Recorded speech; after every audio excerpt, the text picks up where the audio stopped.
What is up guys, I hope you all are doing well. और आप सभी लोगों को मैं आज इस वीडियो में बताने वाला हूँ 5 ऐसे बेहतरीन एसईओ हैक्स जिनको अगर आप इस्तेमाल करते हो तो आपकी वेबसाइट नंबर 1 पर रैंक करने वाली है इन 2022 एंड 2023। यस, ये बहुत ही फ्यूचरिस्टिक टेक्निक्स हैं जो कि बहुत सारे लोग इग्नोर कर देते हैं, और इग्नोर भी ऐसे करते हैं कि मतलब पूछो मत ना, अपनी साइट को रद्दी बना देते हैं।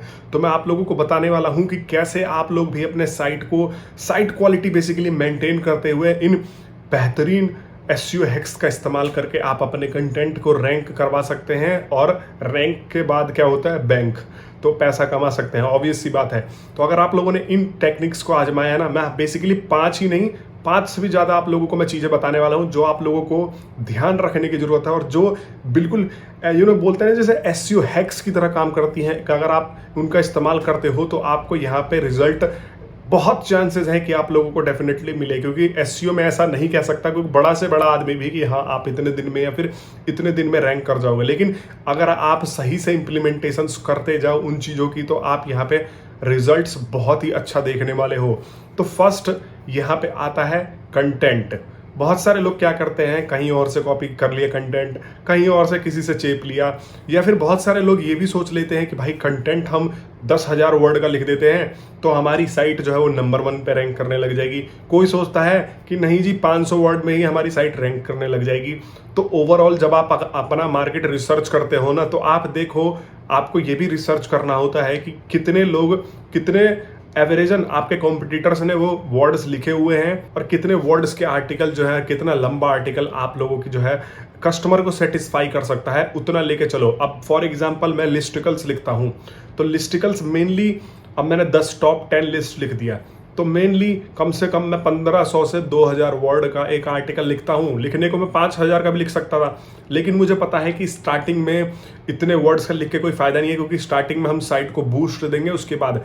और आर्टिकल लिखते टाइम हमें और भी बहुत सारी चीज़ों का ध्यान रखना होता है, लेकिन वो चीज़ें इग्नोर कर दी जाती हैं बहुत सारे लोगों के द्वारा। टाइटल, डिस्क्रिप्शन, ये सारी जो चीज़ें हैं, कीवर्ड प्लेसमेंट आर्टिकल में वो किस तरीके से कर रहे हो। अब फॉर एग्जांपल जो हमारा मेन, अगर आप वर्डप्रेस पे वर्क कर रहे हो तो जो हमारा मेन कीवर्ड होता है उसको हम टाइटल में रखते हैं। टाइटल जो होता है हमारा वर्डप्रेस का जो पोस्ट का टाइटल होता है वो, तो वो कहीं ना कहीं, अब ऐसा जरूरी नहीं है कि हम उसको जो है वो पूरे लाइन में ही रखें। स्पैम तरीके से नहीं रखना, हमको नेचुरली शो करके रखना है कि हाँ भाई ये नेचुरली प्लेस्ड है।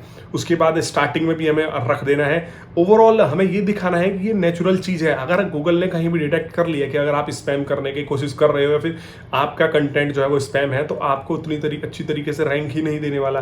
तो बिना स्पैम किए हुए भी आपको ध्यान रखना है। फिर उसके बाद H2, H3, H4 टैग्स का इस्तेमाल करना, ताकि क्रॉलर आपके कंटेंट के फॉर्मेट को पढ़ सके अच्छी तरीके से। आप लोग देखते हो ना कि बहुत सारे लोगों की अच्छी तरीके से आप गूगल में सर्च कर देते हो तो उनका टेबल बन के आ जाता है।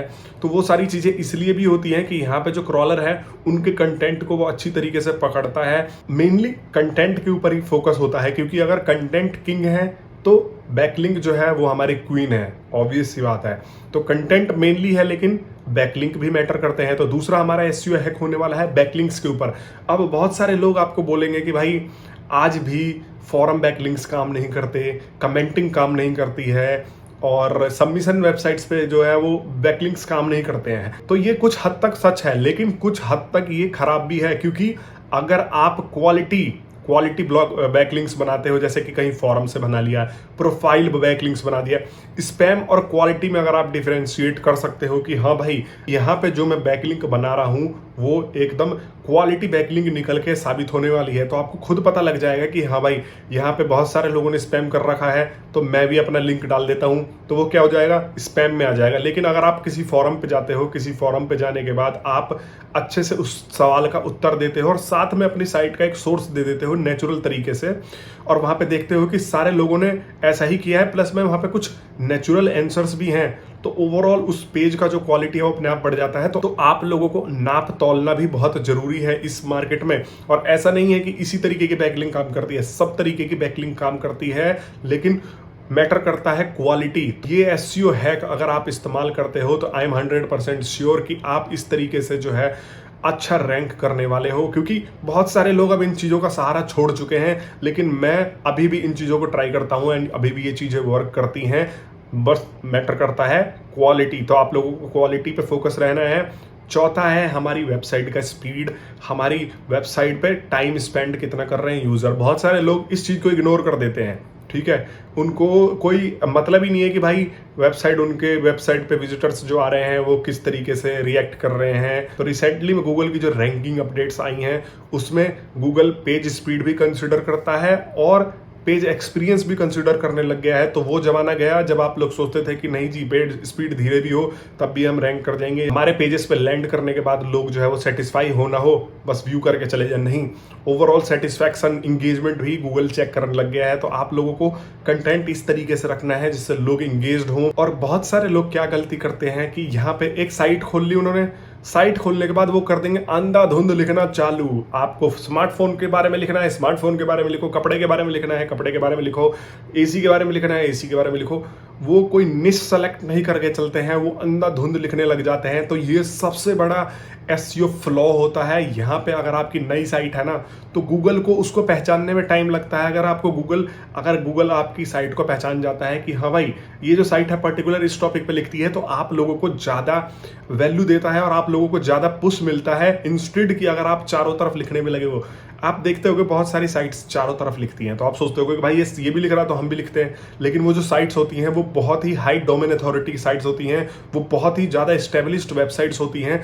तो वो कुछ भी पब्लिश कर देते हैं ना तो वो नंबर 1 पे ही रैंक करता है, क्योंकि उनकी ऑलरेडी उन्होंने बैकलिंक वगैरह बना के बहुत सालों से इस फील्ड में सर्वाइव करके अपनी अथॉरिटी इतनी बना ली है कि गूगल उन पर विश्वास करता है कि हाँ भाई ये कुछ गलत चीज लिख के रैंक नहीं करवा सकते, या फिर इनकी जो कंटेंट है इनमें वैल्यू ही वैल्यू है, इसको हम ऊपर कंसिडर कर सकते हैं। इस तरीके से वो साइटें काम करती हैं। और एक लास्ट टिप आप लोगों को मैं देने वाला हूं, वो है प्रेडिक्ट फ्यूचर प्रेडिक्शन बहुत जरूरी है। आज आप 2022 में काम कर रहे हो, लेकिन आप लोगों ने देखा कि हाँ भाई हो सकता है कि ये चीजें इंपॉर्टेंट हो जाए, या फिर इस तरीके के जो मेरे साइट पे आर्टिकल है वो फ्यूचर में ज्यादा चले, तो वो आर्टिकल्स पहले ही लिख के रख लो।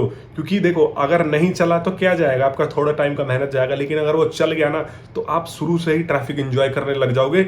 बाद में भले ही बड़ी डोमेन अथॉरिटी की साइट्स आपको किक आउट कर देंगी, लेकिन कुछ लॉन्ग टेल कीवर्ड्स ऐसे बच जाएंगे जो कि आप लोगों को अच्छा ट्रैफिक उस पर्टिकुलर पोस्ट पे दे देने वाले हैं।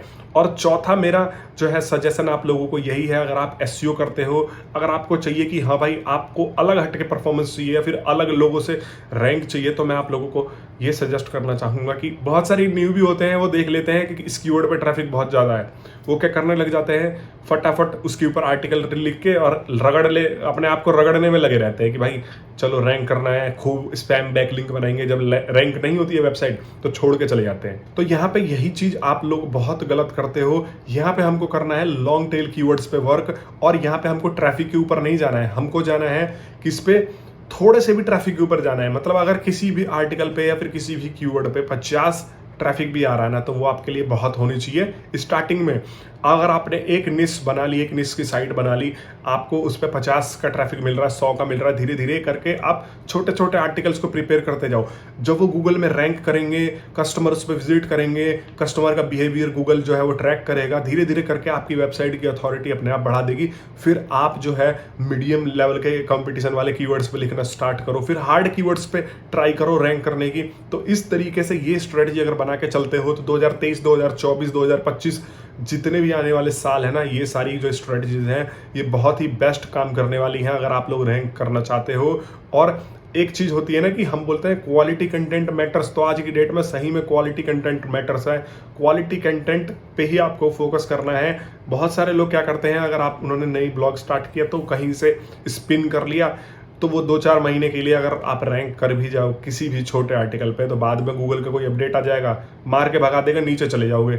अभी रिसेंटली में गूगल का अपडेट आया था, बहुत सारे स्पैमर्स रैंक कर रहे थे, मैंने देखा था गूगल में, अब सारे के सारे पहुंच गए जमीन में दोबारा से। कोई और क्वेश्चन हो एसईओ से रिलेटेड तो आप मेरे से पूछ सकते हो। अगर आप लोग एसईओ या ब्लॉगिंग से रिलेटेड कुछ भी सीखना चाहते हो तो मेरा एक कोर्स रन कर रहा हूँ मैं, बहुत ही लिमिटेड टाइम के लिए और बहुत ही सस्ते में आप लोगों को ऑफर कर रहा हूँ। बेहतरीन कोर्स, आप लोग ज्वाइन कर सकते हो। डिस्क्रिप्शन में मैंने उस कोर्स का लिंक दे दिया है, आप लोग नीचे जाके ज्वाइन कर सकते हो। लिमिटेड टाइम पे वो ऑफर रन कर रहा है। अगर आप कभी भी इस वीडियो को देख रहे हो तो आप सीधा नीचे जाके लिंक पे चेक कर लीजिए, क्योंकि हमेशा मैं तरीके के ऑफर्स रन करते रहता हूँ अपने कोर्सेज पे। आप लोगों से मिलता हूँ मैं नेक्स्ट वीडियो में, तब तक के लिए बहुत बहुत धन्यवाद।